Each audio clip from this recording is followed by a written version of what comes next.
сюда. Я не Степан Миша. Иди сюда. Мама, я вас боюсь.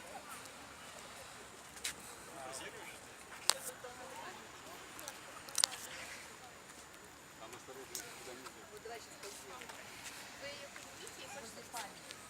Лучше вот так.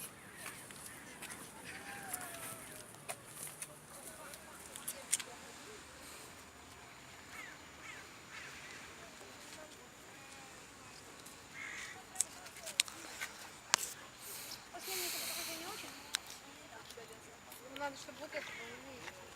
Ну я это видела. Это, конечно, не здорово. Нет.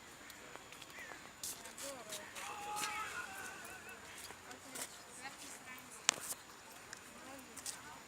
Очень хороший. Оригинальный. Мам, смотри, желтый флаг. Ха-ха-ха. Это